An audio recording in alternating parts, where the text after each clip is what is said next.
Like international news, big hair, and bright shirts, Fridays are awesome. It's great to have you spending 10 minutes of your Friday with CNN 10. I'm Carl Azus at the CNN Center.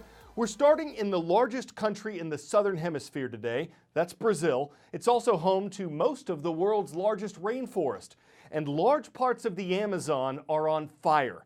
Brazil's space agency says there have been 72,800 fires nationwide this year, and that more than half of them are in the Amazon region.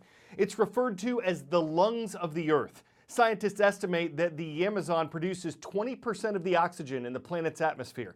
It's home to hundreds of indigenous tribes. It's rich in natural resources. The Amazon also harbors countless species of plants and animals. These are some of the reasons why environmentalists around the world are concerned about the increase of wildfires there. One note of caution, though, some of the photos being shared to raise awareness about these disasters aren't accurate. A number of actors and internet stars have posted pictures of previous Brazilian fires, some dating back 20 years, and implying that these are the current fires. And some of the other pictures that have gotten millions of likes aren't even of fires from Brazil. While this type of fake news is circulating widely on social media, environmentalists say the reality that's currently taking place in Brazil is troubling enough.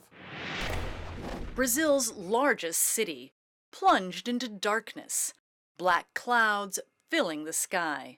Blanketing Sao Paulo Monday afternoon, thick smoke billowing from more than 2,700 kilometers away, where fires are consuming the world's largest rainforest. The Amazon basin is burning at a record rate, according to Brazil's research center. More than 72,000 fires have scorched the country this year, an over 80% increase compared to the same period in 2018. Flames destroying 1.5 football fields of rainforest every minute of every day.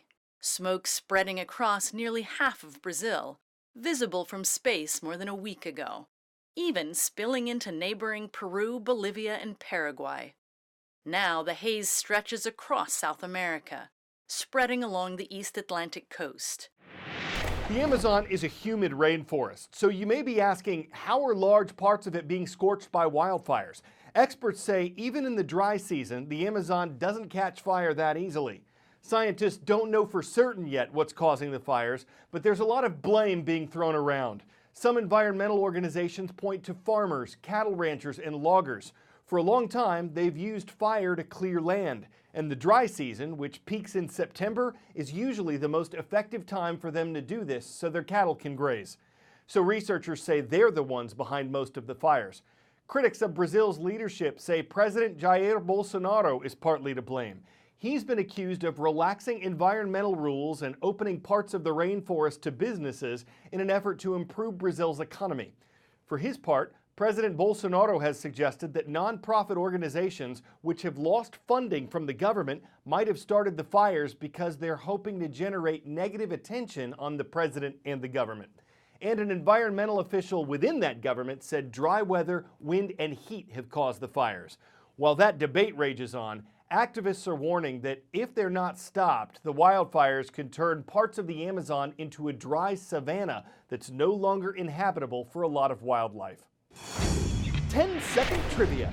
Which of these discoveries was made as part of a secret U.S. military mission in 1985? Titanic wreckage, Dead Sea Scrolls, Hope Diamond, or Terracotta Warriors? A secret military mission to recover 2 sunken submarines led to the discovery of the Titanic. Discoveries are still being made at the Titanic's final resting place in the North Atlantic. The most recent dive there, the first one in 14 years, was just completed this month. And what scientists noticed this time around was that the ocean is swallowing up the ship. Bacteria and salt are eating away at the ocean liner's metal.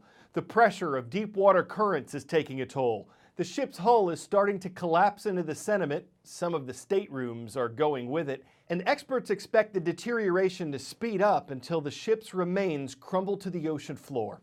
The ship that was once called unsinkable was gashed by an iceberg on the night of April 14, 1912. Less than 3 hours later, it fell to where it now rests in 2 giant pieces, about 370 miles south of Newfoundland, Canada. Of the more than 2,200 people who were on board, more than 1,500 died in the disaster. The dive team that studied the wreckage this month laid a wreath and held a ceremony in honor of those who lost their lives. From the depths of the sea to the heights of the sky, the International Space Station has been described as the most expensive object ever constructed. Its cost has been around $150 billion or more, most of that paid for by the United States. And for years, scientists and observers have debated whether the research and work that's been done aboard the ISS is worth the money. But as NASA shifts its focus from maintaining the station to missions that go deeper into space, it's opening up ways for private organizations to utilize the ISS. The International Space Station represents the longest continuous human presence in low Earth orbit.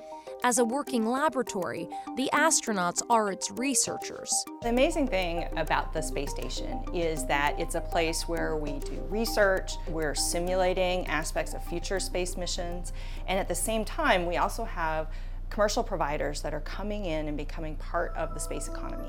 The space economy is in many ways the latest form of the space race. Low Earth orbit, the space occupied by the ISS, is defined by NASA as the area in Earth's orbit close enough for easy transportation, resupply, and communication. Low Earth orbit gives you access to a place where gravity is no longer a dominant force like it is on Earth. It also is a place where you can potentially harness laws of physics in ways you can't on Earth to make products or other things that can't be produced here. If you're going to have an economy in space, you've got to have supply and demand. And you have to have the research capabilities that a lot of small companies are now providing. Some commercial companies like Space Tango, which facilitates manufacturing and research in microgravity, already have a presence on board the ISS, while others have designs on starting their own. On the ISS now, government is the landlord, if you will. We run the platform with our partners. That's not sustainable in the long run because we have exploration goals. So we need to turn low Earth orbit over to the commercial sector, and then we become a customer. In the last year or so, NASA has pivoted to starting to enable companies to learn that they can actually produce something in space. NASA took a big step in that direction last month, with the announcement that private astronauts with approved research projects can pay their way onto the ISS, and companies can bid to use a port on the station.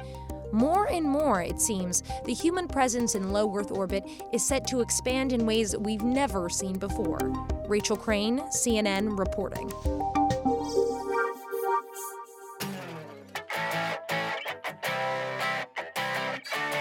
We've heard of cat cafes, dog cafes, even rabbit cafes, and this one looks pretty unusual just based on the art outside.